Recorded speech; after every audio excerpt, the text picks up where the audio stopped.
Shalom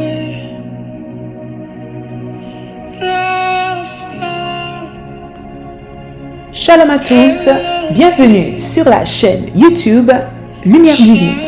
Si c'est pour vous la première fois, nous vous invitons à vous abonner. Vous êtes en train d'écouter le podcast Dans sa présence. Que Dieu vous bénisse. Mariage en Christ. Je vais d'abord rappeler brièvement ce qu'on a vu la semaine dernière. Le Seigneur nous a bénis à travers des paroles profondes qui concernent justement comment trouver une bonne femme. C'était la partie numéro 3 qu'on a abordée. Et cette parole-là ne s'adressait pas uniquement qu'aux hommes. C'était pas une question d'exhorter juste pour les hommes et de dire voilà, il y a un guide d'emploi, un manuel strict qui permet de savoir comment on trouve une femme, mais c'était surtout pour avoir la vision effectivement d'une femme en Christ. Qu'est-ce que ça représente aux yeux d'un homme qui est connecté à l'Éternel, à condition qu'il le soit. Alléluia. Et on a parlé effectivement de comment trouver cette femme, de certains critères. Consulter Dieu, le premier critère c'était consulter l'Éternel. Le deuxième c'était de travailler avec l'Éternel, mais soi-même aussi également de manière physique. Avoir un travail, avoir un emploi, avoir une situation. On n'a pas parlé d'argent particulièrement la semaine dernière, mais de manière détournée, le Seigneur nous parlait aussi également de notre situation. Alléluia. Amen. Amen. À travers le fait qu'Adam, dans la Genèse 2, verset 20, avait déjà des responsabilités avant que Ève arrive. Et ces responsabilités-là tournaient autour du travail que Dieu lui avait donné. Donc c'est pas une question d'argent, mais c'est surtout une question aussi également d'être établi là où on est. Alléluia. Amen. Amen. On a parlé aussi également d'avoir un projet, l'argent, le projet, la vision. Et la vision et le projet sont beaucoup plus importants que l'argent, parce que l'argent ce n'est qu'un outil, c'est qu'un moyen de pouvoir justement acheter certaines choses ou investir dans certaines choses. Mais la vision, le projet amène justement à avoir des résultats. Et cette vision-là, effectivement, un homme de Dieu doit avoir une certaine vision, et donc c'est pour ça effectivement que le Seigneur nous a parlé à travers le fait justement que trouver une bonne femme, d'abord avoir ta vision. Si tu n'as pas de vision, tu ne pourras pas trouver la femme qu'il te faut. Et toi-même, ma sœur aussi également, quand tu regardes un homme de Dieu, un homme avec qui tu vas faire ta vie, un homme avec qui tu vas peut-être refaire ta vie, peut-être que tu n'es pas dans un coup d'essai et que malheureusement tu as dû effectivement te séparer de ton ancien conjoint. C'est des choses qui peuvent arriver même dans l'église Corps de Christ. Eh bien, tu regarderas aussi également avec un homme avec une vision en Christ. Alléluia. Amen. Et donc, on a parlé effectivement de 1 Samuel 25, verset 27, et on parlait effectivement que le Seigneur apportait effectivement, qu'on devait apporter des présents dans la présence de Dieu, qu'on devait faire de certaines choses, investir dans la présence de Dieu, de manière à ce qu'on puisse être reconnu comme un homme et une femme en Christ partout où on passe. David a été vu de la sorte par Abigail. Abigail a vu un homme de Dieu, et elle l'a béni aussi également à travers ses conseils. Abigail a vu l'homme de Dieu. David lui aussi a vu la femme en Christ dans la personne d'Abigail. On va dire en Christ pour nous aujourd'hui, maintenant qu'on a reçu Jésus, amen. Mais pour eux à l'époque, c'était vraiment, ils voyaient effectivement une femme qui était vertueuse devant l'Éternel. Alléluia. Amen. On a vu aussi également, rapidement, je termine, qu'il faut chercher une femme qui épousera cette vision, la vision dont je viens de parler. Donc ça, c'est pour le frère qui cherche une femme, et c'est pour la sœur aussi également qui cherche aussi un homme. Elle doit aussi également épouser la vision de cet homme. Les attributs physiques sont quelque chose de plaisant au niveau des yeux, mais ça ne peut pas suffire. Il faut qu'on puisse aussi également être pragmatique dans notre approche, et le pragmatisme, c'est pas le pragmatisme humain, mais c'est celui de Jésus, celui de Dieu. Amen. Amen. Celui de la Bible, celui du Saint-Esprit, celui qui nous emmène à prendre des décisions qui sont pour nous et pas des décisions qui sont contre nous-mêmes. Comme ça, on voit parfois des frères et des sœurs, on dit voilà, mon frère, ma sœur, c'est quelqu'un de bien, je l'aime beaucoup. Et en réalité, vous voyez que dans sa vie, il y a beaucoup de successions d'échecs, beaucoup de choses qui ne vont pas.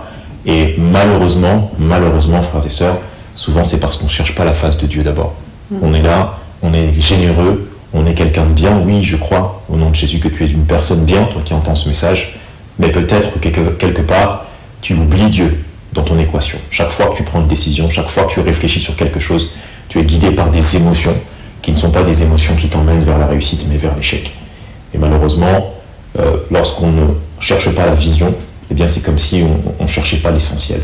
Que Dieu nous bénisse, en tout cas au nom suprême de Jésus, d'épouser une femme ou un homme qui a une vision. Alléluia. Amen. Amen. Et épouser sa vision, c'est aussi voir aussi les choses qui ne fonctionnent pas par lui, avec elle, et aussi accepter le fait qu'on va être aussi également un appui pour pouvoir faire en sorte que cette personne puisse aussi également réussir. Alléluia. Il ne s'agit pas simplement d'être béni, toi, ma sœur, ou d'être béni, toi, mon frère, mais tu vas aussi bénir la personne avec qui tu es. Amen. Alléluia. Et la dernière partie qu'on a vue ensemble, frères et sœurs, c'était chercher une femme qui aime Dieu, mettre en avant l'amour de Dieu, un amour sans condition. Donc je combine un peu les deux parties qui étaient de la partie de la fin. Le E, c'était chercher une femme qui aime Dieu. Le F, c'était aimer sans condition. Donc le E, chercher une femme qui aime Dieu, chercher une femme qui regarde à Dieu, une femme qui ne sera pas emmènera pas son mari dans la perdition. Ça, c'est pour les frères. Le roi Salomon a aimé beaucoup de femmes, comme le dit la parole de Dieu dans 1 roi, verset 11, 1 roi 11, verset 1 jusqu'au verset numéro 2. On voit qu'effectivement, Salomon s'est perdu avec beaucoup de femmes étrangères, et ces femmes l'ont amené à adorer d'autres dieux. Et donc, on va aussi voir, comme Abraham avait vu qu'il voulait chercher une femme pour Isaac dans un endroit précis, on doit aussi voir que, en effet, on doit se mettre aussi également avec une personne qui également est comme nous en Christ Jésus. Alléluia. C'est pas quelque chose de fermé ou de sectaire de dire ça. C'est simplement pour notre bien que le Seigneur nous exhorte dans ce sens. Je sais bien que c'est facile pour moi de parler puisque j'ai déjà trouvé la personne qui correspond, mais je crois au nom suprême de Jésus que toi qui entends ce message et qui es une personne qui chemine, je crois au nom de Jésus que tu seras béni et que tu peux trouver la personne qui correspond en tout point parce que le Seigneur est parfait. Alléluia. Amen. Et lorsqu'on se focalise sur le fait de chercher quelqu'un qui aime Dieu, un homme, une femme qui aime Dieu, eh bien ça veut dire qu'on laisse triompher l'amour inconditionnel de Dieu dans nos vies. L'amour de Dieu, l'amour sans condition de l'Éternel est là, il est présent. Et nous avons tout avec la paix, physiquement, moralement, spirituellement. C'est ce qu'on a vu la semaine dernière. Alléluia. Amen. Dieu nous fait grâce parce qu'on utilise la technologie à bon escient. Pour ceux qui n'étaient pas là la semaine dernière, j'ai fait un résumé rapide, mais on a quand même l'exhortation qui a été enregistrée. Donc que le Seigneur nous bénisse de pouvoir partager cette exhortation. Alléluia. Amen. Eh bien, on va enchaîner avec notre troisième partie et dernière partie, mariage en Christ, partie numéro 3. Le petit 4 ou grand 4 devrais-je dire, tout est à la suite, hein, donc forcément je commence par la partie numéro 4 puisqu'on avait terminé la partie numéro 3 la semaine dernière. Quelles sont les étapes indispensables du mariage? Alléluia. Quelles sont les étapes indispensables du mariage? Eh bien, on va parler d'étapes assez claires et succinctes. Ce sont des étapes qu'on doit respecter absolument dans les choses de Dieu. Et je pense que j'invente rien lorsque je dis ce que je vais dire là. Tout le monde a déjà entendu ces étapes-là. Ce sont des étapes importantes. Et le Seigneur m'a inspiré aussi également d'autres choses en plus. Partie numéro A, je vais séparer justement cette quatrième partie en plusieurs points. A, le baptême en Christ. Alléluia. Le baptême en Christ. Alléluia. Amen. Amen. Alors on voit bien que dans certaines églises, même dans toutes les églises, quelle qu'en soit la confession et le courant, on demande effectivement un certificat de baptême, on demande d'avoir eu un baptême pour pouvoir se marier. Et donc nous devons recevoir le baptême avant de penser au mariage. Amen. Car c'est notre vie en Christ qui déterminera l'utilité de notre mariage. Alléluia. Amen.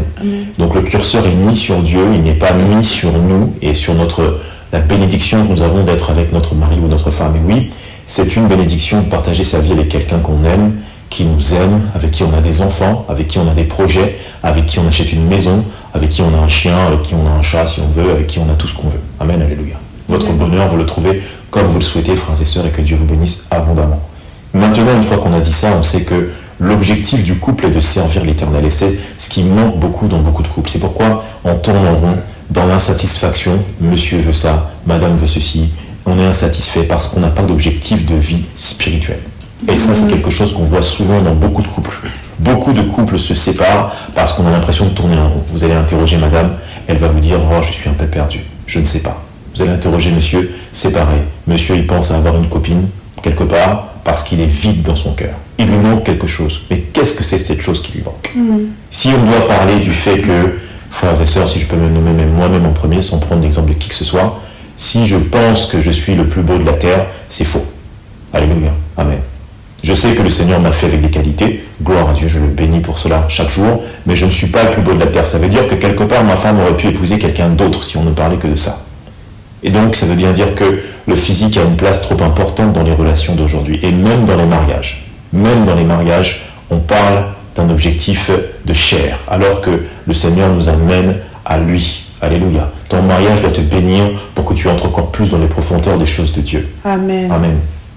Et le baptême en Christ, c'est la première étape. C'est l'étape où tu vas renaître, où tu vas mourir pour renaître dans Christ, en Jésus. Alléluia. Amen. Romains 6, verset 4, je lis la parole de Dieu. Nous avons donc été ensevelis avec lui par le baptême en sa mort, afin que comme Christ est ressuscité des morts par la gloire du Père, de même nous aussi nous marchions en nouveauté de vie. Alléluia. Amen. Romains 6, verset numéro 4.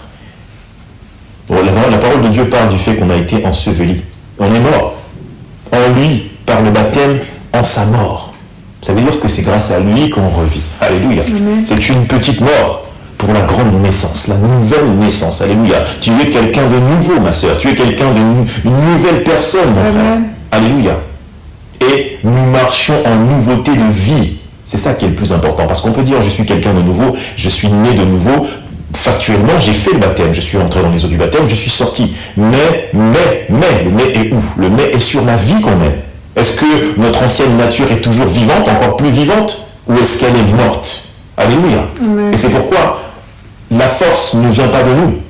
Nous avons donc été ensevelis avec lui par le baptême. Pourquoi c'est important d'être avec lui? Parce que c'est lui qui donne cette force de pouvoir renaître et revivre sans les anciens péchés, sans les anciennes addictions, sans les anciennes passions, sans les anciennes choses que tu faisais qui n'avaient rien à voir avec Dieu.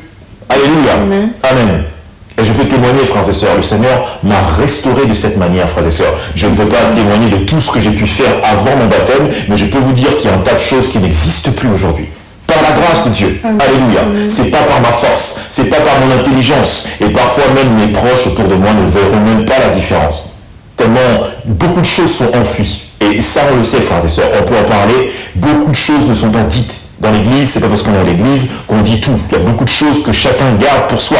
Et c'est ton petit secret avec l'ennemi. Mais Dieu veut te délivrer de ce petit secret au nom suprême de Jésus. Alléluia. Donc, par conséquent, pour entrer dans la meilleure version de toi-même, la version de la renaissance dans ton mariage, tu dois d'abord te baptiser. Tu dois d'abord te baptiser. Recevoir le baptême. Alléluia. Amen. Alors marchons dans une vie nouvelle par Christ, avant de rencontrer la personne de notre destinée. Parce que plus on va marcher en Christ, plus on va attirer cette personne de la destinée. Amen. Le baptême du Saint-Esprit nous permettra de connaître la volonté parfaite de Dieu pour ce mariage. Et oui, vous allez trouver la bonne personne. Oui, ma sœur, tu trouveras le bon. Oui, mon frère, tu as déjà trouvé la bonne. Mais une fois que tu trouves le bon, qu'il trouve la bonne, qu'est-ce qui se passe? Eh bien, on va trouver l'objectif de Dieu pour nous. Alléluia. Amen. Amen. Gloire à Dieu. Amen. Alors, je mets de côté cette histoire d'objectif pour qu'on avance, frères et sœurs. Partie numéro 1, j'ai dit le baptême en Christ. Partie numéro B, la rencontre des familles et la présentation. Alléluia. La présentation. Alors oui, frères et sœurs, on va dire, c'est un petit peu biaisé cette présentation, puisque c'est quelque chose qui existe dans toutes les cultures, mais sous une forme différente. Et bien là, le Seigneur nous inspire pour qu'on parle, quelle qu'en soit la culture. Alléluia. La rencontre de la famille, c'est une étape qui est fondamentale. Quelle qu'en soit la culture, comme je l'ai dit. Le mari doit rencontrer ses beaux-parents. La femme, la mariée, doit voir les parents de son futur époux. Nous devons appeler Dieu dans cette épreuve, frères et sœurs. Et j'ai bien dit le mot épreuve, vous avez bien entendu. Parce que c'est à ce moment-là que l'ennemi veut casser votre destinée. Oui, tu es une femme en Christ. Oui, tu es un homme en Christ. Et pourquoi l'ennemi voudrait que vous vous mariez tranquillement? Il va vous laisser vous marier tranquille. Ça n'existe pas. C'est très très rare que vous ayez la facilité dans les fiançailles. Vous allez toujours avoir quelqu'un, un oncle, une tante, une personne quelque part qui va se lever pour dire ceci ou pour dire cela. Il y a toujours une parole qui pourra vous énerver si elle vient vers vous. Mais que le Seigneur garde votre cœur au nom suprême de Jésus. Que le Seigneur garde votre calme au nom suprême de Jésus. Et encore, frères et sœurs, parfois même j'ai même des regrets sur ma propre situation. Je ne suis pas là venu pour parler mal de ma famille, mais dans ma propre situation, je vous dis, frères et sœurs, peut-être si c'était aujourd'hui, avec le recul que j'ai par rapport aux choses de Dieu, j'aurais réagi encore mieux. Alléluia. Amen. J'aurais réagi mieux. J'aurais été beaucoup plus calme parce que j'aurais été préparé. Et je prie au nom de Jésus que quelqu'un soit touché par la parole qu'on entretient ensemble ce soir. Parce que ce soir, tu peux être préparé comme moi, je n'ai pas été préparé. Alléluia. Amen. Tu sais que lorsque tu entres dans ton cheminement de femme en Christ avec un homme en Christ, que les choses vont bien, que les choses cliquent comme il faut, que le Seigneur a validé les choses, eh bien tu dois aussi également te préparer à ce qu'il y ait peut-être de l'adversité. L'ennemi va mettre plusieurs esprits. La jalousie, la comparaison, le mépris, la calomnie. Que Dieu nous garde au nom suprême de Jésus. Amen. Genèse 29, verset 18. Jacob aimait Rachel et il dit, je te servirai 7 ans pour Rachel, ta fille cadette. Et Laban dit, j'aime mieux te la donner que de la donner à un autre homme, reste chez moi. C'est Laban qui parle, Laban qui était justement effectivement le parent, un parenté de Jacob, je crois que c'était son oncle si je ne m'abuse. Et il lui dit effectivement, je voudrais te la donner, je préfère te la donner qu'à la donner à quelqu'un d'autre. Je continue, Genèse 29, verset 20, j'ai commencé au verset 18. Genèse 29, verset 20. Ainsi Jacob servit 7 années pour Rachel, et elles furent à ses yeux comme quelques jours parce qu'il l'aimait. Laban réunit tous les gens du lieu et fit un festin. Le soir, il prit Léa, sa fille, et l'amena vers Jacob, qui s'approcha d'elle. Le lendemain matin, voilà que c'était Léa. Alors Jacob dit à Laban, « Qu'est-ce que tu m'as fait? N'est-ce pas pour Rachel que j'ai servi chez toi? Pourtant, tu m'as trompé. » Amen, amen, amen, amen. Gloire au Seigneur Jésus. On est en train d'aborder ensemble, frères et sœurs, une histoire de tromperie qui est quand même dramatique. Et je ne vous cache pas que là, je peux toujours dire devant vous, oui, si c'était moi, j'allais attendre, j'allais prier, j'allais jeûner, etc. et tout. Oui, si c'était moi, je pourrais peut-être dire que j'aurais été très énervé. Et je pense que c'est la moitié des personnes qui sont, je ne vais pas dire tout le monde, parce que tout le monde n'a pas la même réaction impulsive que moi je pourrais avoir dans cette situation-là, mais je pense qu'on est bien 50% réunis ce soir qui auraient réagi aussi comme ça en disant, mais tu m'as trompé alors que ça fait 7 ans. 7 années que j'ai sacrifié et tu me trompes. Dans ce contexte, frères et sœurs, Jacob devait par contre payer les conséquences de son péché vis-à-vis de son frère. C'est un peu la continuité. On parlait de ça la dernière fois avec la sœur Abigail. Oui, il y a des choses qui se sont passées. Oui, il y a des problèmes qui ont eu lieu, mais il faut effectivement que les conséquences soient payées parfois, dans certaines situations. Et quand bien même on s'est repenti, quand bien même le Seigneur nous a pardonné, oui, il y a des conséquences qui continuent. C'est pas que je dis pas ça pour condamner qui que ce soit, mais c'est une réalité. Donc Jacob avait posé un certain nombre d'actes avant d'arriver là où il était. La Bible ne mentionne pas la consultation de Dieu dans le moment critique de la vie de Jacob, le moment des fiançailles, le moment de la préparation de Jacob. On ne mentionne pas le fait que Jacob a prié sur ce sujet. Alors je ne vais pas dire que Jacob n'a pas prié sur ce sujet, puisqu'il n'y a pas la preuve du contraire non plus dans la Bible. Amen. Mais dans l'absolu, frères et sœurs, c'est quand même quelque chose qu'on peut observer qu'on ne voit pas. Dieu a la capacité d'adoucir le cœur du beau-père de Jacob. Dieu est capable de changer les choses dans ta présentation, dans ton avancement, dans les négociations qu'il peut y avoir. On sait, moi je suis africain comme beaucoup d'entre nous dans ce groupe, on a le côté de la dot, il faut négocier, etc. et tout. Ça, c'est quelque chose que tu dois mettre en prière. Alléluia. Même toi, madame, tu ne vas pas négocier, tu n'apparaîtras pas, tu apparais qu'à la fin. Tu n'étais pas dedans. Mais pendant ce temps-là que tu es en train de te préparer, à un moment donné, il faut que tu appelles Dieu. Il faut que tu sois avec Dieu. Même avant 22 jours, tu sois avec Dieu. Le moment où tu attends pendant longtemps parce qu'on fait les cérémonies, toi, tu es là, tu es en prière, madame. Tu es en prière avant qu'il se passe quelque chose de dramatique comme Laban, Jacob et Léa. On aurait dû dire Laban, Jacob et Rachel. Mais c'est finalement Léa. À cause de tout ça. À cause du fait qu'on n'a pas prié, à cause du fait qu'on n'a pas mis cela dans les mains du Seigneur. Il faut qu'il soit avec toi pour étendre sa main. Il va étendre sa main sur toi et sur ton mariage et sur le futur de ta relation et sur l'apaisement des relations familiales qu'il y a autour de toi. Je vous dis, frères et sœurs, ma sœur s'est mariée, il y avait un problème compliqué dans la maison. C'était comme s'il y avait le feu. Je vous dis, frères et sœurs, ma mère, ceci, cela, mon frère, mon père, tout le monde était fatigué là-dedans. Je ne comprends pas. Même aujourd'hui encore, je ne comprends pas. Cette histoire-là, c'était il y a très longtemps. Il y a très longtemps. Mais moi-même, je ne savais même pas ce qui se passait. Et je n'étais pas éduqué spirituellement. Bon, après, j'étais jeune, j'avais 20 ans, moi, à cette époque-là. Mais je n'étais pas éduqué spirituellement, donc je ne comprenais pas, donc j'étais plus dans le ressentiment. Donc tout ça, ça va créer des rancœurs dans le cœur de beaucoup de gens. Beaucoup de gens vont rester avec ça en disant, oui, il avait fait ça, il avait voulu casser le mariage d'un tel, etc. Alors qu'on ne voit pas que c'est le jeu de l'ennemi qui entre et qui parle. Vous voyez dans le livre de la Genèse, lorsqu'on parle de Ève qui parle avec le serpent, on n'a jamais, c'est pas écrit que Ève parle avec Satan directement. C'est pas écrit. Et pourtant, l'ennemi est là, il est présent. On parle d'un serpent. Le diable rentre partout, il entre, il explique des choses, il retourne des situations.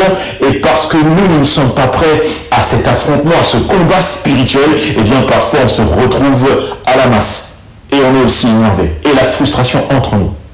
Et Dieu seul sait, frères et sœurs, que si j'ai été choisi ce soir pour exhorter sur ce sujet, c'est bien parce que moi-même j'ai échoué. Même le jour du mariage, j'étais aussi très énervé. Le jour de mon mariage à moi, là j'ai parlé du mariage de ma sœur, mais même moi-même, mon propre mariage, j'étais aussi très énervé pour des sujets annexes. Alors que je ne voyais pas que l'ennemi me combattait.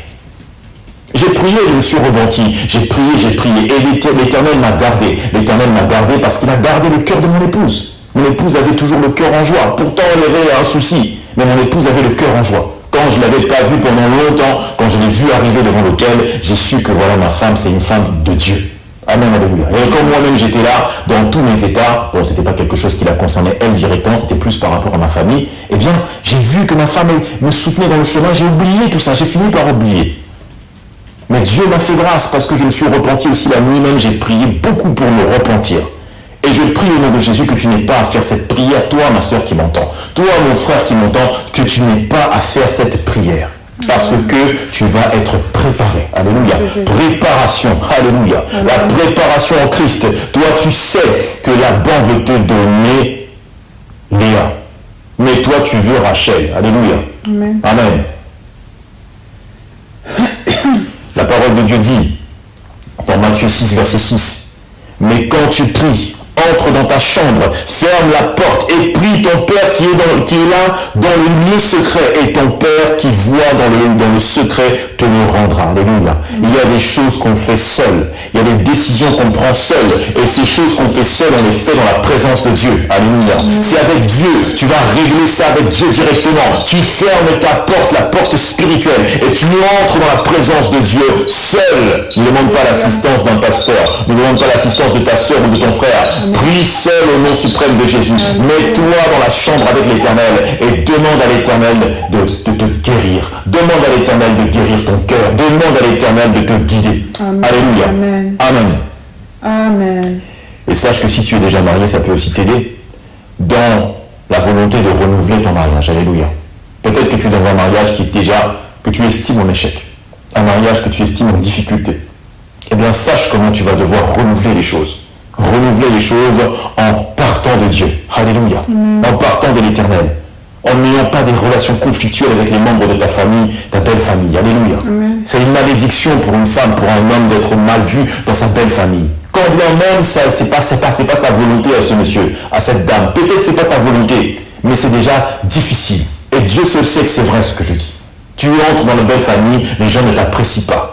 Tu dois prier pour que ça se passe au nom de Jésus. Tu dois prier pour qu'au moins les gens te respectent au minimum au nom suprême de Jésus. Tu dois prier pour que les cœurs changent parce que Dieu est capable de restaurer le cœur de ces gens qui ne t'aiment pas souvent parce qu'eux-mêmes sont blessés. Vous allez remarquer un phénomène psychologique important. Lorsqu'une personne n'aime pas quelqu'un pour rien, souvent c'est parce que cette personne a quelque chose que lui n'a pas. Et souvent c'est parce que cette personne a aussi des blessures internes qui n'ont parfois très souvent rien à voir avec ce que toi tu as fait. Rien à voir avec la manière dont tu as parlé, rien à voir avec ce que tu as pu déposer dans une maison ou quoi que ce soit. Rien à voir avec toi. C'est juste que lui-même en interne, il a des blessures. C'est comme ça on dit, il faut t'aimer toi-même. Et comme ça la parole de Dieu dit, il faut aimer son prochain comme soi-même. Alléluia. Amen. Parce que tu vas d'abord t'aimer toi. La priorité, tu vas t'aimer toi. Parce que tu veux, avec le cœur en joie, tu peux donner l'amour. Quelqu'un qui diffuse l'amour, c'est quelqu'un qui a de l'amour en lui. Amen. Alléluia. Amen. Tu as de l'amour en toi. Donc si tu peux aussi restaurer ton mariage, tu vas restaurer ton mariage avec cette exhortation dans le nom de Jésus. Nom de Jésus. Alléluia. Alléluia. Amen, amen, amen, amen. En effet, frères et sœurs, l'évangile de Matthieu parle d'une porte spirituelle. Une porte spirituelle que nous devons ouvrir. N'oublions pas, frères et sœurs, d'ouvrir cette porte spirituelle dans le nom suprême et puissant de Jésus-Christ de Nazareth. Alléluia. Amen. Je continue, frères et sœurs, avec la partie numéro C, le suivi pastoral. Alléluia. On a commencé avec la première partie qui était le baptême en Christ, la rencontre de la famille, la présentation, prier, jeûner, adorer Dieu, demander à Dieu de restaurer les situations. Amen, alléluia. Maintenant, on va entrer dans le suivi pastoral. Le suivi pastoral, à quoi on fait référence? On fait référence justement à cet échange qu'on va avoir avec un homme de Dieu ou une femme en Christ. Alléluia, une femme de Dieu. Alléluia, gloire à Dieu. Et on va parler avec cette personne pour que cette personne nous enseigne la parole de Dieu, nous centre sur la parole de Dieu. Et quand je dis on, je parle du mari et de la femme. Les deux doivent avoir ces cours bibliques, cet accompagnement biblique.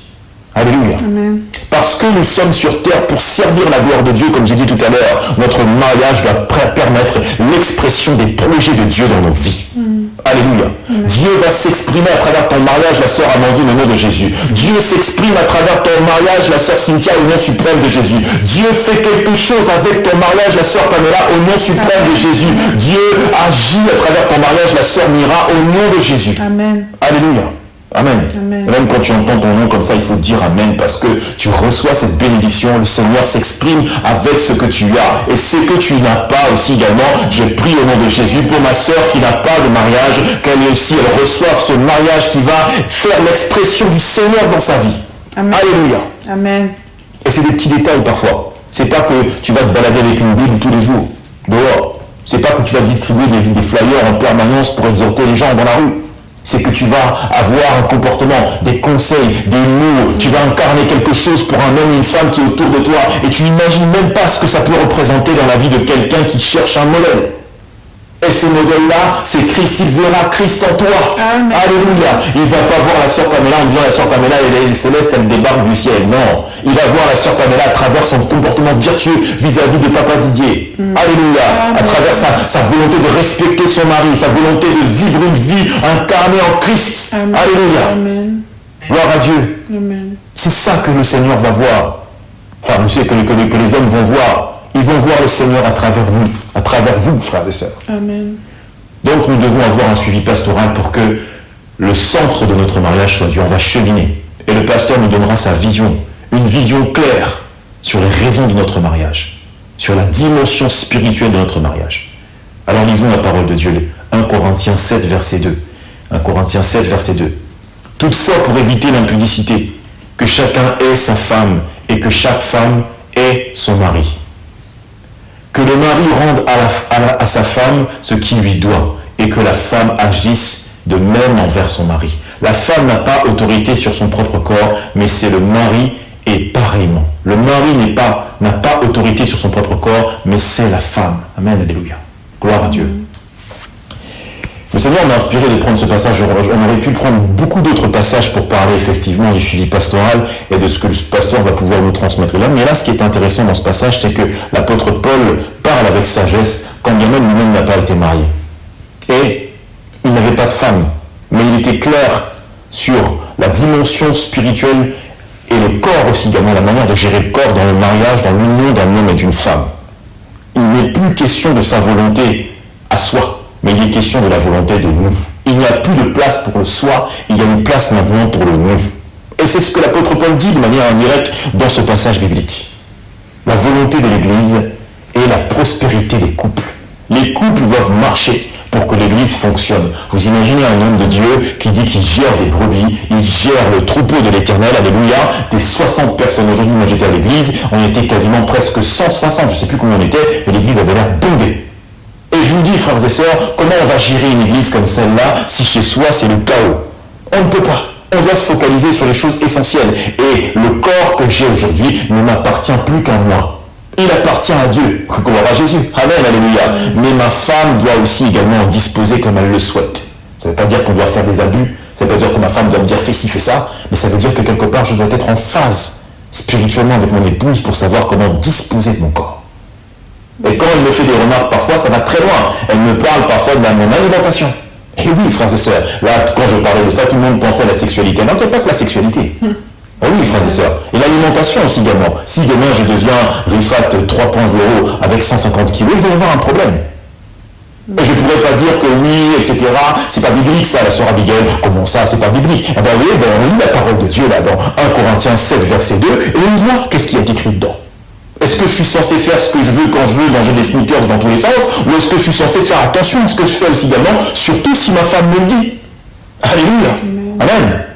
L'apôtre Paul n'avait peut-être pas vécu le mariage comme nous on l'a vécu, comme nous on le vit, comme maman Gabrielle le vit depuis X temps, mais il avait cette sagesse qui lui venait de Dieu. Donc on a besoin d'un suivi pastoral, quand même notre pasteur n'est pas marié, ça ne veut rien dire. Et les catholiques c'est aussi la même chose, ils vont voir le prêtre et pourtant le prêtre peut donner des bons conseils. Pourquoi? Parce que le prêtre il est peut-être inspiré par le Saint-Esprit. Alléluia. Amen. N'ayons pas peur de le dire.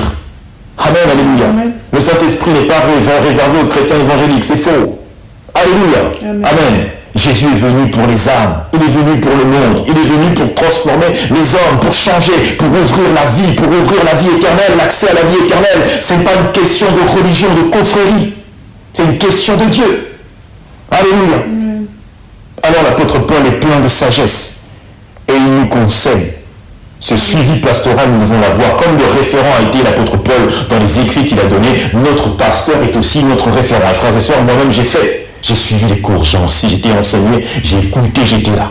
Alléluia. Amen. Il faut qu'on le fasse au nom de Jésus. Ne négligeons pas cette chose, ne négligeons pas ce cheminement. Comme le baptême est important, le cheminement après pour pouvoir recevoir des enseignements, recevoir des conseils, cela est aussi fondamental.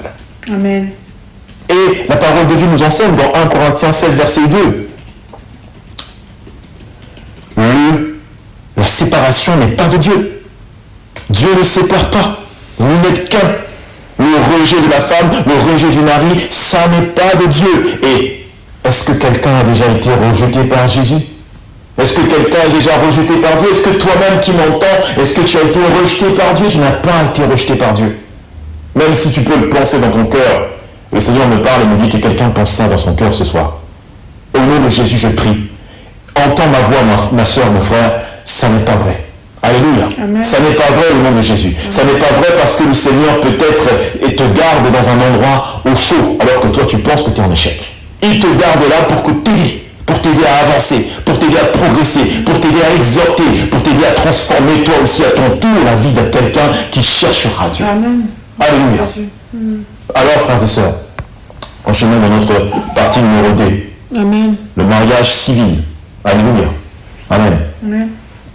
Vous allez dire, frère Alphad, qu'est-ce qui t'arrive? Tu nous parles du mariage civil. Bon, là, c'était bien parti, le suivi pastoral, là, on est dans des choses importantes. Et là, maintenant, tu nous parles du mariage civil.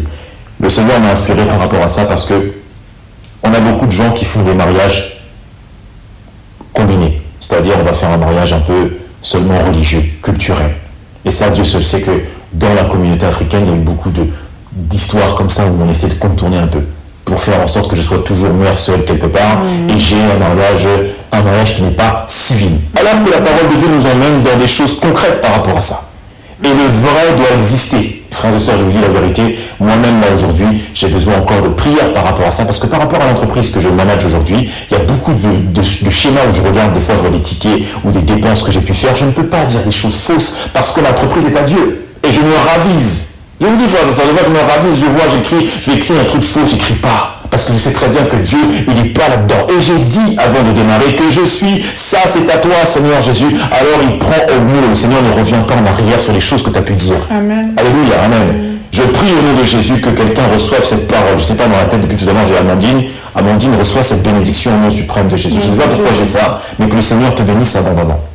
Oui, le Seigneur n'est pas dans le faux. Quel qu'en soit ce qu'on fait, le Seigneur n'est pas dans le faux. Et même dans le mariage, encore plus dans le mariage, il n'est pas dans le faux, frères et sœurs. Tu ne peux pas te marier par intérêt. Tu ne peux pas te marier juste parce que ça fait bien devant les gens. Tu ne peux pas épouser cet homme juste parce que c'est quelqu'un de bien. Tu ne peux pas. Tu dois avoir des intentions nobles comme le Seigneur te donne d'en avoir derrière au nom de Jésus. L'aimer, le supporter, être avec lui, prier l'Éternel avec lui, prier pour lui. Alléluia. Voir son bien, voir ce qu'il peut faire. Et toi aussi, mon frère, tu dois aussi faire de même. Jusqu'à donner ta vie pour ton épouse. Alléluia. Quand bien même tu dois affronter un monstre grand, plus fort que toi, tu dois le faire au nom de Jésus parce que c'est ce que Dieu fait. C'est ce que Christ a fait pour sauver l'Église. Alléluia. Amen. Alors je ne reviens pas sur ça parce que le Seigneur m'a inspiré de donner ces mots, mais allons, frères et sœurs, dans le mariage civil. Le mariage civil, il est important parce qu'il représente l'union devant les hommes. L'union officielle devant les hommes et devant la société surtout. Dieu va considérer l'union des hommes. Dieu considère ce que tu as fait à la mairie. Alléluia. Et je vais dire une parole au nom de Jésus pour quelqu'un qui est en manque de moyens financiers. Justement, c'est un moyen pour être justement dans les règles de Dieu. Alléluia. Tu peux faire ton mariage civil et faire ton union à l'église sans avoir fait une fête grandiose. Et tu fais ce mariage-là parce que tu veux honorer Dieu, parce que tu veux être en règle devant Dieu. Au lieu de faire des unions libres où tu vas te marier plus tard, on verra plus tard. C'est pas grave, de toute façon on est ensemble, on verra plus tard. Ça ne sont pas les idées de Dieu. Ce ne sont pas les idées de Dieu. Et nous devons aussi également agir en conséquence, c'est-à-dire que je suis avec cette personne, oui je suis avec elle, oui je l'aime, mais je ne vis pas avec elle tant qu'on ne s'est pas marié. Alléluia. Amen. Amen. Je ne cible pas quelqu'un en particulier. Si c'est ton cas, ma soeur, mon frère, le temps est encore là pour te mettre en ordre par rapport à Dieu. C'est par rapport à Dieu que tu le feras, pas par rapport au frère Rifat, pas par rapport à la soeur Abigail, parce que nous-mêmes on a nos erreurs, nous-mêmes on a fait nos erreurs, donc on ne va pas commencer à juger qui que ce soit. Mais c'est par rapport à Dieu. Regarde à Dieu. Ce soir, le Seigneur m'a choisi pour parler de ce sujet, mais il aurait pu choisir la sœur Nanette. Il aurait pu choisir la sœur Jennifer. Il aurait pu choisir la sœur Mira. Il aurait pu choisir quelqu'un d'autre. C'est pas quelque chose de personnel. Amen. Je précise au nom de Jésus parce que nous savons tous que ce sont des sujets sensibles. On a tous cette chair un peu faible en se disant j'aime ce gars, le gars t'a dit lui aussi oui je vais t'épouser, vous êtes à fond dedans et vous savez que vous allez aller au bout, mais quand vous vous mettez dans de mauvaises dispositions, c'est ça qui fait que c'est difficile de tenir les choses de Dieu. Et le mariage civil, pour en revenir à ce dont je parlais à la base, ce mariage civil, on peut le faire aussi simplement à la mairie, sans avoir des moyens illimités. Donc c'est quelque chose, c'est une opportunité aussi pour nous, pour pouvoir justement régulariser les choses devant les hommes, mais aussi devant Dieu. Alléluia. Amen. 2 Corinthiens 8, verset 21. Car nous recherchons ce qui est bien, non seulement devant le Seigneur, mais aussi devant les hommes. Alléluia. Nous recherchons ce qui est bien, non seulement devant le Seigneur, mais aussi devant les hommes. Ça compte des deux côtés. On ne peut pas dire oui, je suis juste devant Dieu, c'est pas grave. Non. Ce que tu as validé aussi également, c'est validé. Donc ne fais pas des mariages faux. Tu fais un mariage d'un côté culturel, comme tu sais que c'est pas répertorié, après tu touches tes aides, tu es content. Non, tu touches pas les aides. Amen. Parce que Dieu est là. Dieu peut te donner plus, 100 fois plus que les aides que tu reçois. N'aie pas peur au nom de Jésus. N'aie pas peur au nom de Jésus. C'est comme ça, dépendre de Dieu, c'est aussi ça. Parfois même tu peux parler avec honnêteté en disant Seigneur, là j'ai refusé de tricher, donc j'ai pas l'argent, trouve-moi. Oui, le Seigneur va te répondre. Alléluia. Le Seigneur répond toujours. Toi-même tu rentres en prière, tu dis Seigneur, regarde là, j'ai pu avoir les allocations familiales tranquille. J'ai pas fait parce que j'ai pas fait du faux. Donne-moi, Seigneur. Alléluia. Amen. Seigneur, manifeste-toi, Seigneur. Tu parles comme ça à Dieu. Dieu te répondra, c'est sûr. Il est un Dieu sûr. C'est notre foi qui baisse, qui fait qu'on doute, et c'est ça qui fait qu'on a peur parfois. C'est pas Dieu. C'est pas Dieu, c'est nous. Dieu est capable, alléluia. Dieu va faire dans ta vie la sœur Belmire, alléluia. Dieu va transformer dans ta vie la sœur Amandine, alléluia. Dieu va faire de grandes choses dans ta vie, maman Charlotte, alléluia. Dieu transforme ta vie aujourd'hui, la sœur Jennifer, alléluia. Dieu fait de grandes choses avec toi, mon frère Delphi, alléluia. Au nom de Jésus, amen. Amen. Alléluia. Alléluia. Gloire à Jésus. Gloire au Seigneur Jésus. Amen. Matthieu 10, verset 32. C'est pourquoi quiconque me confessera devant les hommes, je le confesserai aussi devant mon Père qui est dans les cieux. Alléluia, amen. Quand tu vas aller dire devant les hommes, je suis amoureux d'un tel, je suis amoureux d'Abigail, le Seigneur va confesser ça aussi, il va considérer ça aussi également dans son lieu. Alléluia. Parce que quand tu vas dire je suis amoureux d'Abigail, tu vas dire aussi également en Christ Jésus. Je déclare au nom de Jésus que c'est elle qui va être mon épouse. Quand tu déclares ces choses, le Seigneur considère et note. Le Seigneur était présent à la mairie avec ma femme et moi. Et mes frères et sœurs, on était là. Il y avait la sœur Cynthia qui était là aussi, on était là. Le Seigneur était présent. Et pourtant, on avait l'impression que c'était un mariage normal comme tout le monde. Mais le Seigneur était présent. Le Seigneur est présent aussi également. Il sera présent pour toi dans ton mariage au nom de Jésus. Amen. Donc, considère ce que tu fais à la mairie. Le mariage civil est important. Pour l'autorité. Amen. Amen. Que l'homme donc ne sépare pas ce que Dieu a joint.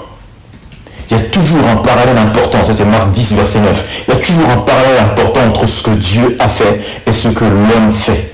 Dieu regarde d'un œil concret ce que l'homme a fait. Il regarde d'un œil attentif plutôt ce que l'homme a fait. Alléluia. Amen. Amen.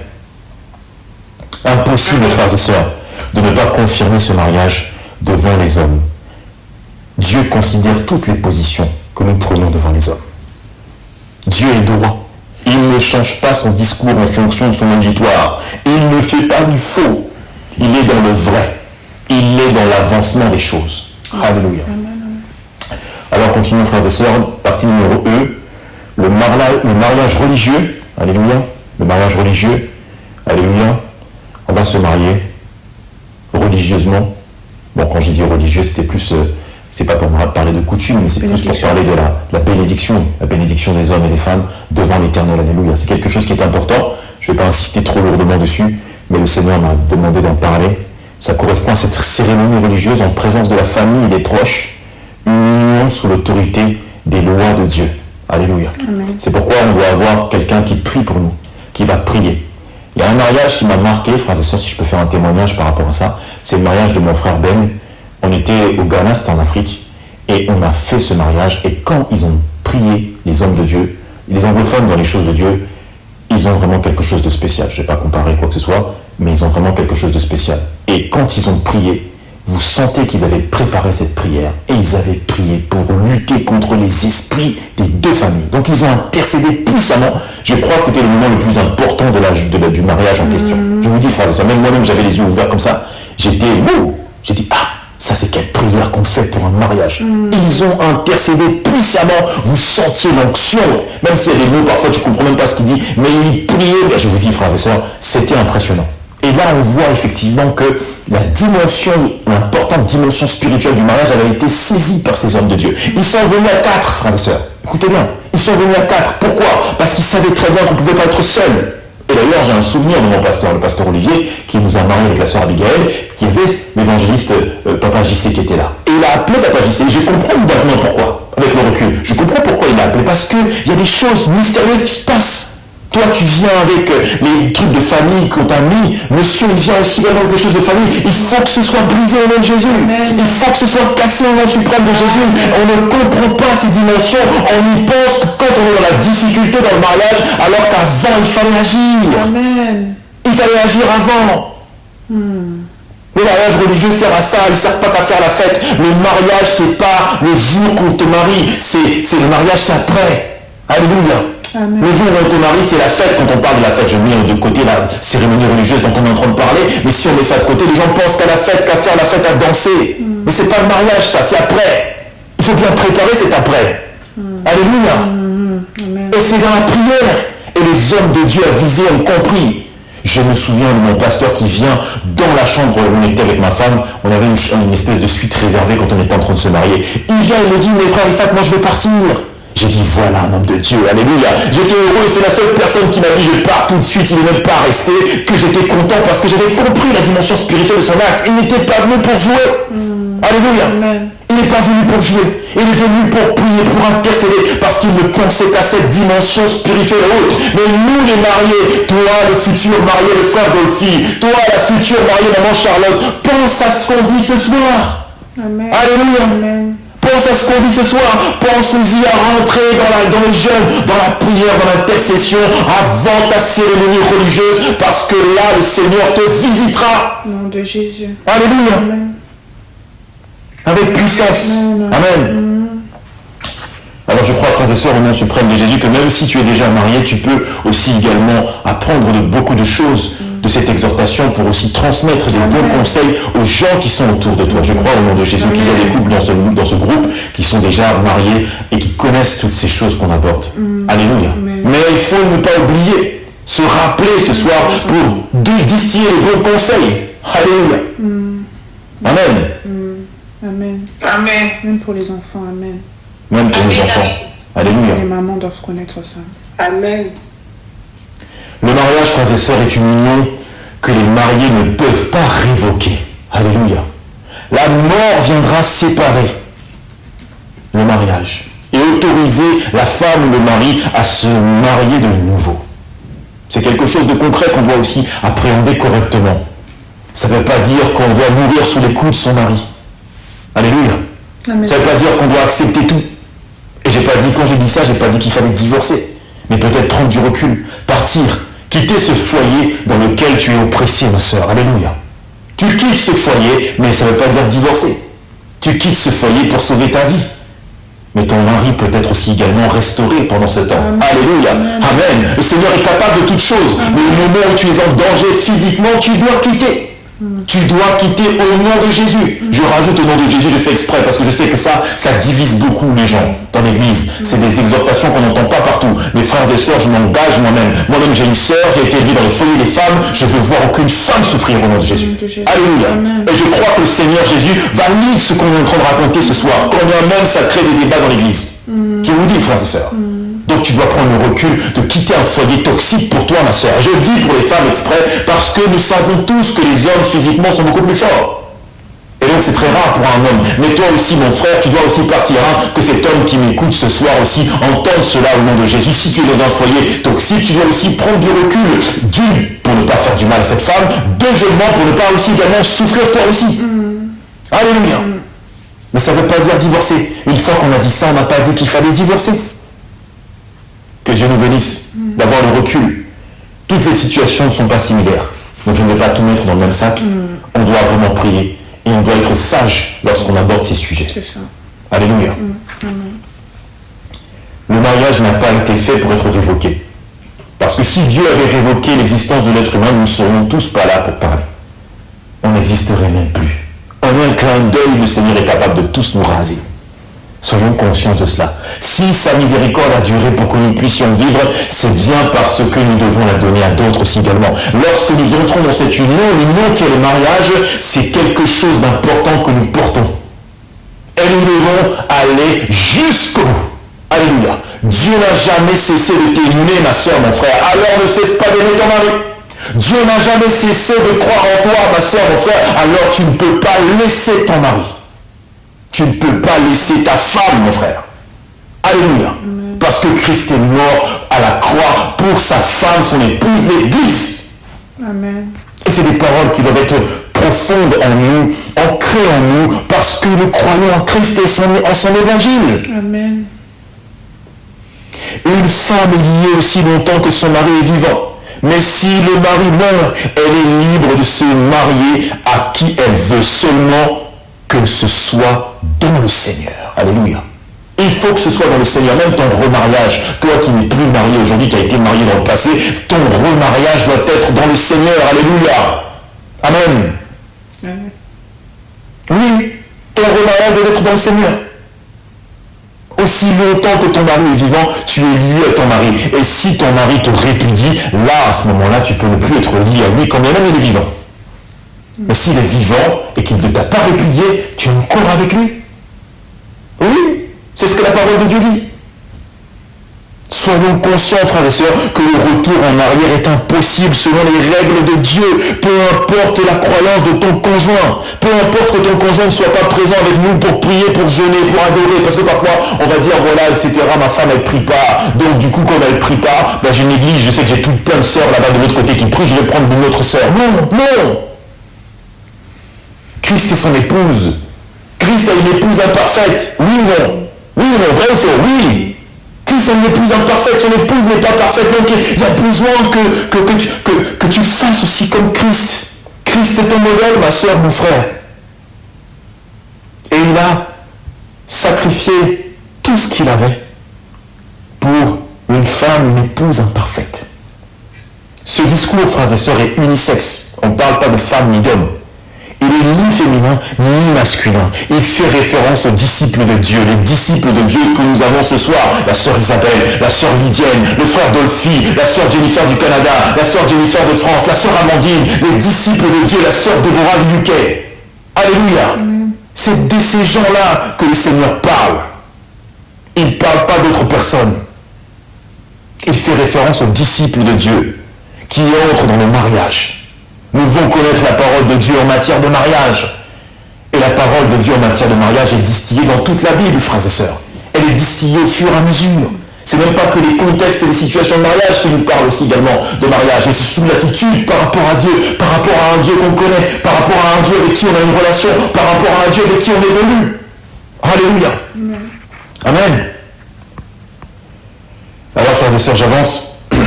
Partie numéro F, l'emménagement.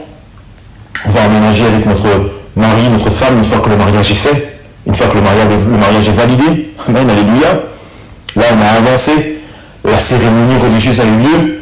Le pasteur nous a bénis. Notre mariage est fait. On va préparer cet aménagement. Et là, c'est plus des paroles plutôt terrestres que le Seigneur m'a demandé de partager avec vous ce soir.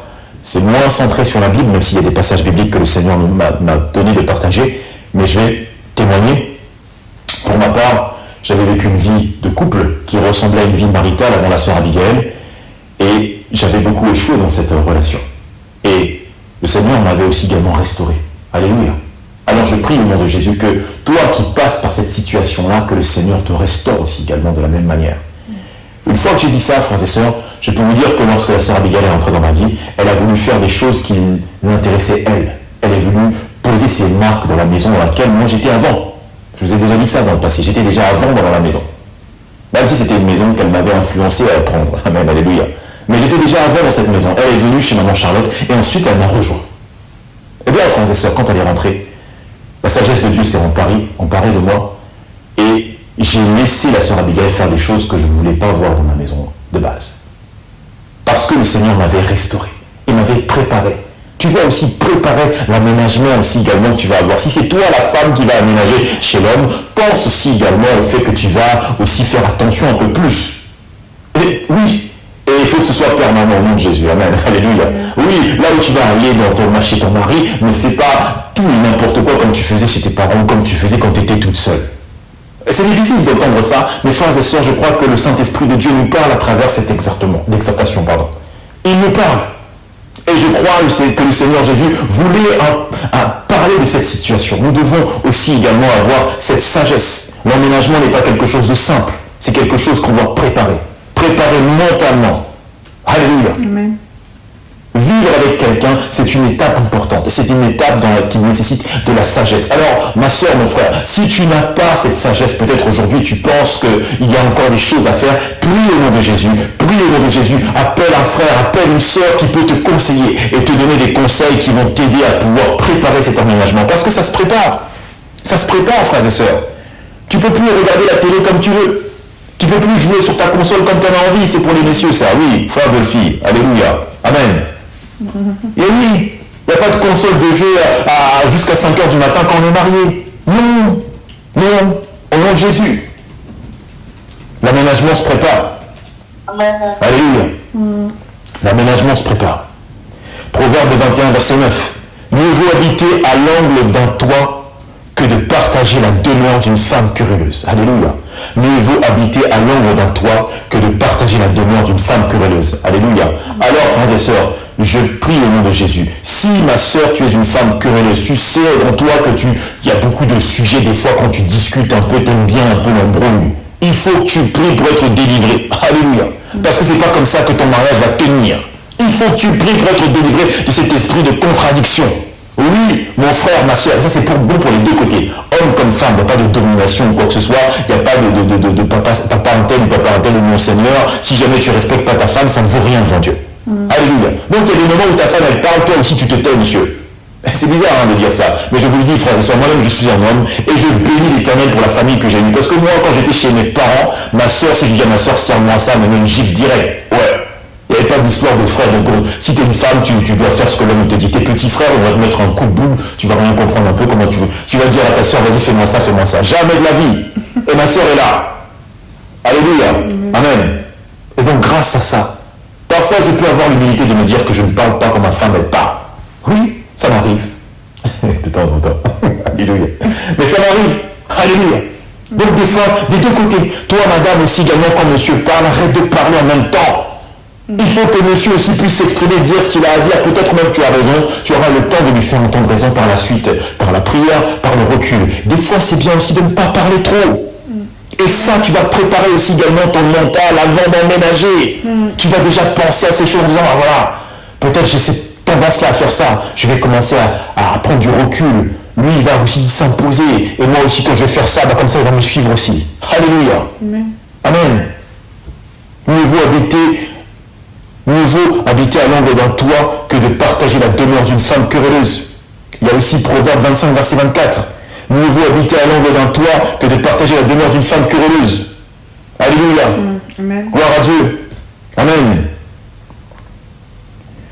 Une grande partie, frères et sœurs, du livre de Proverbes était de Salomon. Ceux qui mettaient en avant la sagesse dans toute sa splendeur, ces proverbes mettaient en avant la sagesse dans toute sa splendeur. Et la Bible nous donne des éléments pour pouvoir avancer. il parle aux femmes et aux hommes pour les préparer.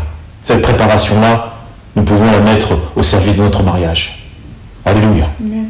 La sagesse va nous pousser à analyser ces versets de manière à ne pas être cette personne. Il ne s'agit pas de dire, quand je lis ce passage, oh, je pense à ma cousine telle, oh, elle aussi, elle a la bouche, vraiment, elle parle, etc. Non, non, non. Non, ma soeur. Non, mon frère. Ah ouais, tel frère là, lui, il avait marié une femme qui était querelleuse. Ah là, le pauvre, vraiment. Non. Il faut penser à soi. La Bible nous parle pour nous interpeller directement. Amen. Amen. Et parfois, même très souvent, on a des défauts qu'on ignore. On a des défauts parce qu'il y a une projection du soi. Moi-même, des fois, j'ai une projection de moi-même comme si j'étais ceci, cela. On le voit aussi beaucoup dans le sport. Moi, dernièrement, j'ai repris le sport. Je peux vous dire qu'il y a plein de choses que je ne fais plus. Alors que c'était il y a 5 ans que j'ai commencé. La dernière fois que j'ai fait du sport, c'était il y a 5 ans. Mais il y a plein de choses que je ne fais plus. Mais j'ai tenté de les faire parce que j'ai une projection de moi-même. J'ai une projection de moi-même dans mon esprit qui dit que j'ai encore 32 ans au moment du Covid, alors que j'ai 37 ans. C'est pas pareil. Amen, alléluia. Et bien dans le domaine du mariage, c'est un peu pareil. Parfois, on croit que c'est nous les meilleurs. On croit que c'est nous qui avons raison. On croit qu'on a toujours cette position lisse. Oui, mais moi j'ai raison, mais moi ce que je dis c'est vrai. Oh oui, ma soeur, c'est vrai ce que tu dis. Mais en attendant, il y a une partie que tu dois laisser à ton mari. Alléluia. Oui, mon frère, ce que tu dis, c'est vrai. Le leader, le patriarche, le patron, le ceci, le cela, oui. Mais la patronne aussi de la maison, c'est ta femme. Alléluia. Donc quand elle décide aussi des choses, tu dois aussi entendre ce que ta femme te dit. Là, dernièrement, il y avait une décision que ma femme a prise. Elle n'a pas pris une décision, elle avait prié, elle a reçu un songe. Alléluia, amen. Et comme on est sensible à l'Esprit de Dieu, elle a reçu un songe, elle m'a parlé du songe. J'ai fait exprès de respecter sa décision. Alléluia. J'ai respecté. Et j'ai réfléchi même. J'ai pris le temps de réfléchir. Comme toi, tu vas réfléchir avant d'emménager dans ton ménage. Alléluia. J'ai réfléchi, je me suis dit, tiens, si jamais je passe outre ce que ma femme m'a dit, c'est comme si ce qu'elle disait, ça ne comptait pas dans cette maison. Il y a quelque chose qui ne va pas. Il faut rectifier ça, ma soeur, mon frère, au nom de Jésus. Et là, je crois au nom de Jésus que ça parle à quelqu'un qui est marié ou à quelqu'un qui n'est pas marié. Les deux, on reçoit tous. Alléluia. On reçoit tous parce qu'on a tous des situations comme celle-ci. Que Dieu nous restaure. Alléluia. Avant notre mariage, nous devons penser à nos défauts et aux moyens que Dieu nous donne de pouvoir maîtriser ces défauts. Ensuite, nous serons à la place de l'époux en analysant les défauts de sa future épouse pour savoir si nous pouvons supporter cette situation. Alléluia, amen. Bon, c'est déjà trop tard en l'occurrence. Là, je parle de ça, mais là, on est déjà dans l'étape où on est déjà dans l'aménagement. Donc, c'est déjà trop tard. Mais le fait qu'on puisse supporter certaines situations, ça aide aussi également à avoir le bon comportement pour que l'autre aussi également ait un changement. Parce que l'autre, il change aussi également en fonction de ce qu'on lui dit. Si vous allez voir votre mari, vous êtes toujours agressif avec lui, mais qu'est-ce que vous allez récolter? Si vous allez voir votre femme, vous êtes toujours méprisant, vous n'avez aucun compliment pour elle, elle n'a même pas de boucle d'oreille qui brille, elle n'a pas justement ce visage qui est bien, elle met un petit maquillage, tu ne peux même pas lui faire un compliment. Qu'est-ce que tu vas attendre de cette femme? Tu vas dire oui, mais la nourriture n'était pas bonne, ça n'a même pas été préparé, etc. Comment elle va se motiver pour préparer pour un type qui est méprisant? Comment c'est possible? Il faut que le Seigneur nous fasse grâce. Et ça, frères et sœurs, je vous dis en toute humilité, nous sommes concernés. Il n'y a pas que les non-croyants, les païens ou les gens d'à côté. On est tous concernés. Et cette humilité-là, Dieu la veut dans ta vie. Il la veut ce soir, que tu te mettes à genoux et que tu dises oui, j'ai ce défaut-là. Et c'est là que ta guérison intervient au nom suprême de Jésus. Amen. Alléluia. Amen. Et c'est dur, je sais, frères et sœurs, certains sont connectés et certains connaissent des difficultés dans leur mariage et c'est pas forcément de leur fait. Mais quand tu regardes à côté, tu as aussi des problèmes aussi, toi aussi. Donc ces choses-là, tu dois les rectifier pour que tu puisses aider ta situation et aider le Christ à entrer dans ta situation, dans ton mariage. Amen. Alléluia. Amen. Ça fait mal d'entendre ça, frères et sœurs, mais c'est ce que Dieu veut pour nous. Dieu veut la bonne vie pour nous. Dieu veut quelque chose de sain pour toi, ma soeur, mon frère, au nom de Jésus. Au nom de Jésus. Alléluia. Amen. Dernière partie, frères et sœurs, on aura terminé là-dessus. Dernière partie, non, c'est pas la dernière. Le Seigneur est bon. La vie en Christ et ses objectifs. Partie numéro G, la vie en Christ et ses objectifs. La vie en Christ et ses objectifs. Le Seigneur nous parle à travers la vie que nous allons mener.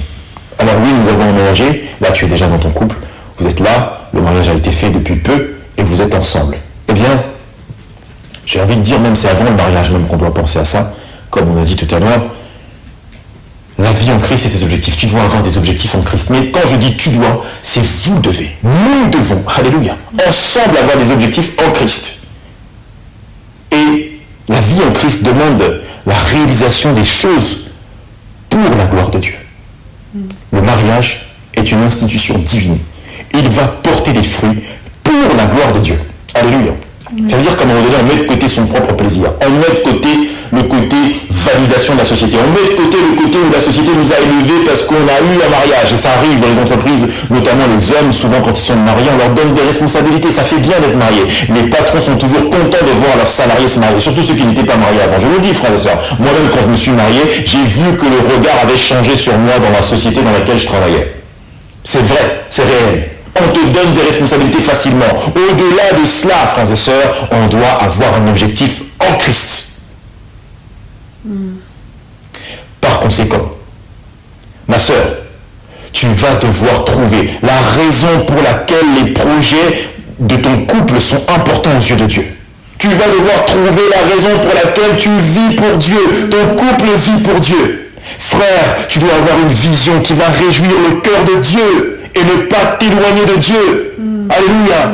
Ton couple ne doit pas t'éloigner de Dieu. Tous tes voyages et les choses que tu as prévu de faire avec ton épouse qui te font plaisir et qui au passage peuvent faire plaisir à Dieu ne doivent pas t'éloigner de Dieu. Esther 7, verset 3, je lis la parole de Dieu. La reine Esther répondit, « Si j'ai trouvé grâce à tes yeux, ô roi, et si le roi trouve bon, accorde-moi la vie, voilà ma demande, et sauve mon peuple, voilà mon désir. Car nous sommes vendus, moi et mon peuple, pour être détruits, égorgés, anéantis. Encore, si nous étions vendus pour devenir esclaves et servantes, je me tairais.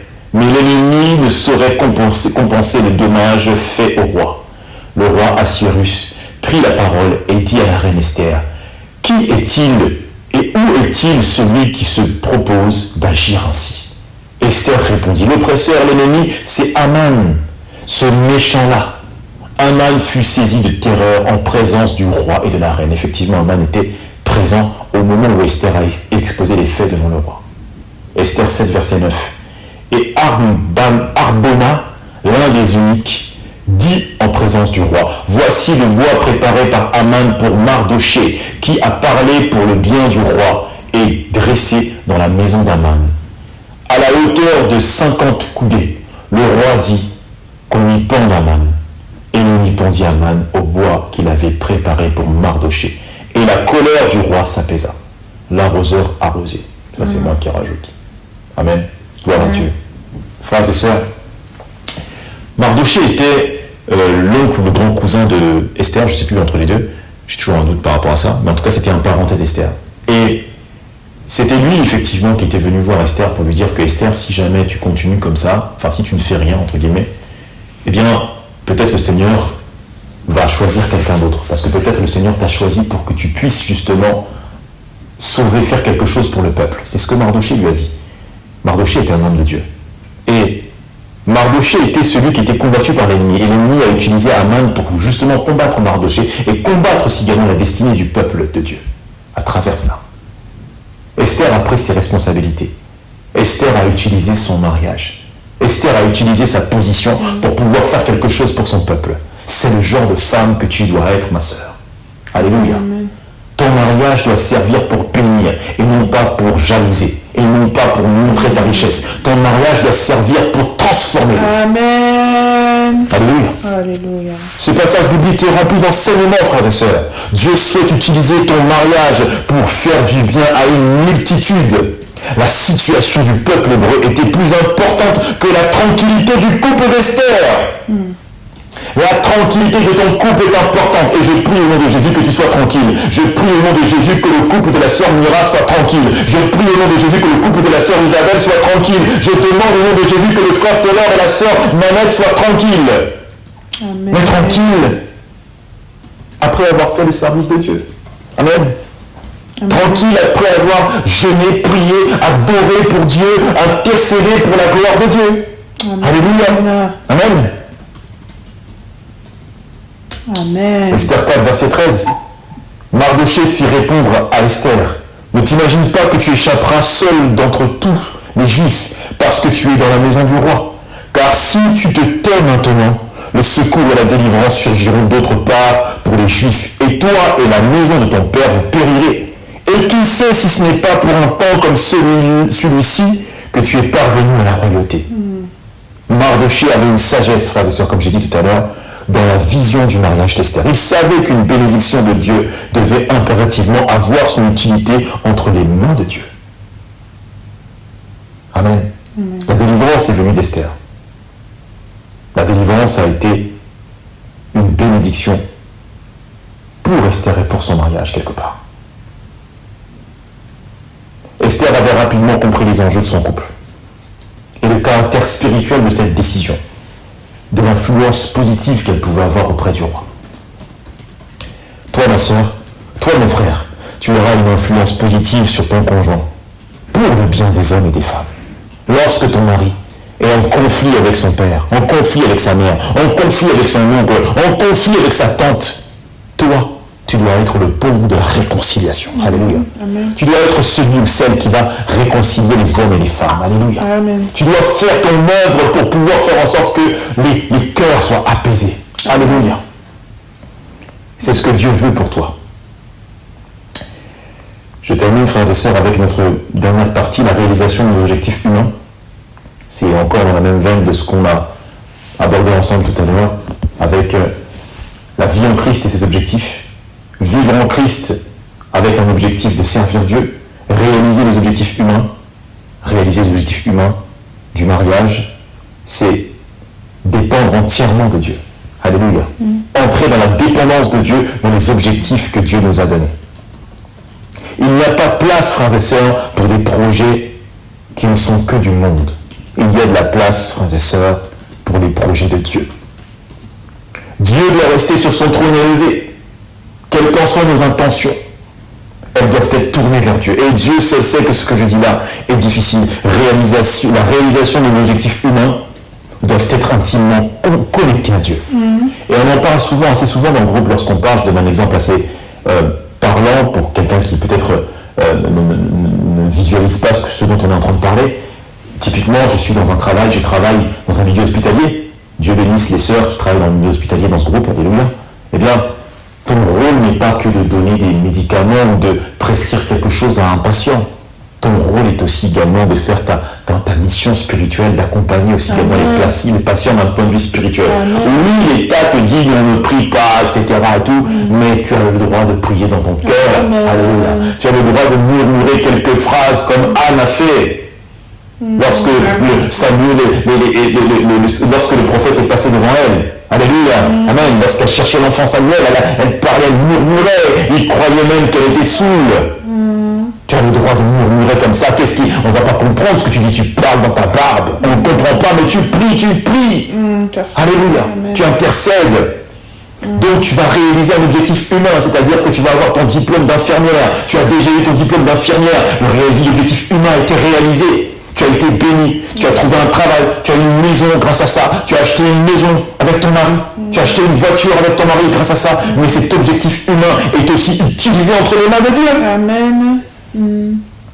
Tes intentions doivent être intimement connectées aux intentions de Dieu. Et si tu ne sais pas ce que tu peux faire en fonction de ton domaine d'activité, parce que vous allez dire, oui, on sait que ce que tu dis là c'est facile pour le milieu hospitalier, mais bon, moi je travaille dans la soudure, comment on peut faire?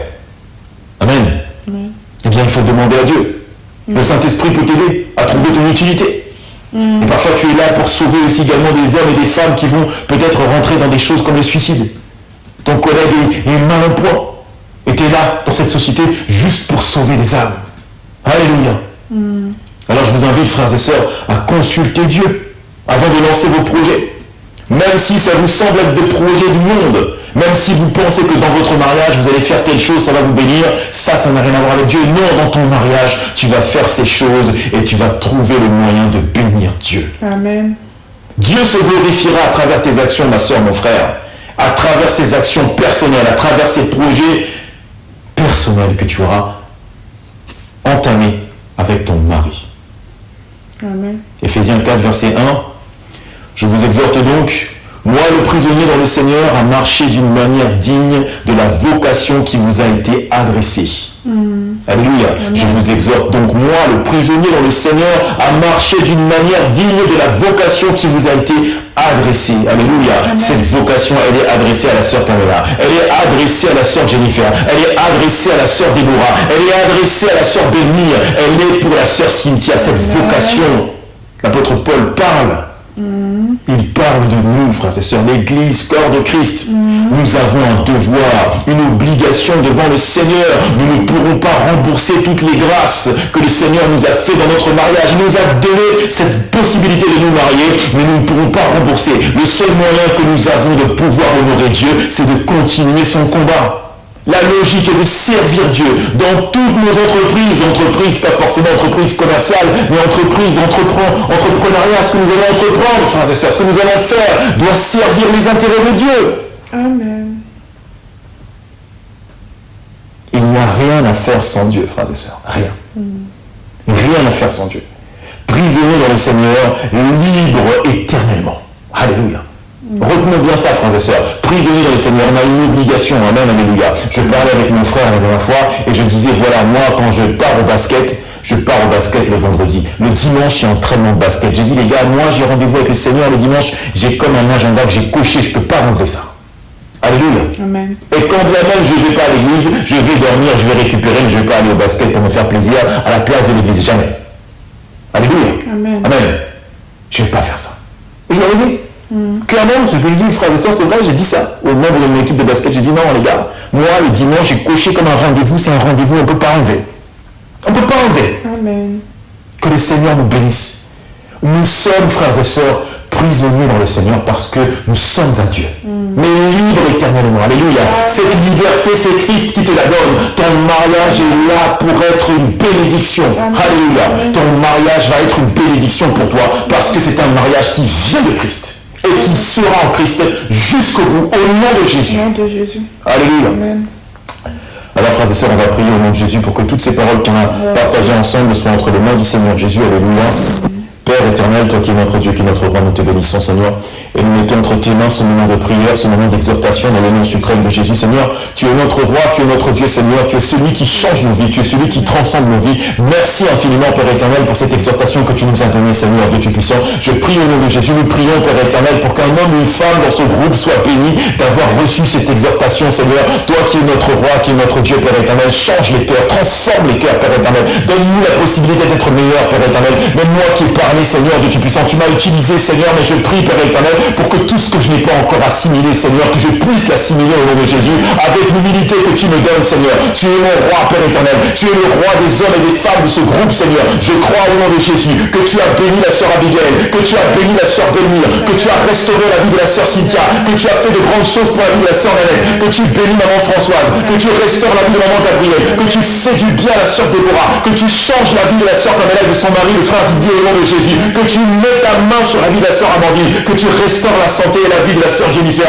que tu donnes la bénédiction du mariage à la sœur maman Charlotte, que tu donnes la bénédiction du mariage à mon frère Dolphy, que tu bénisses la sœur Isabelle et dans son mariage au nom de Jésus avec le frère Patrick, que tu sanctifies et purifies la vie de notre sœur Lydienne dans le nom suprême et puissant de Jésus, Seigneur. Toi qui es notre roi, qui est notre Dieu, Seigneur. Merci avec les bénédictions que tu mets dans nos vies. Merci, Père éternel, parce que tu es notre Dieu, tu es notre roi. Sois béni, sois honoré et demeure au centre de notre mariage au nom suprême et puissant de Jésus. Alléluia. Merci, Seigneur. Amen, amen, amen, amen, amen, amen, amen. Vous venez d'écouter le podcast Dans sa présence. Nous espérons que vous avez été bénis. Nous vous invitons à partager ce podcast afin que plusieurs puissent être bénis comme vous l'avez aussi été. Shalom.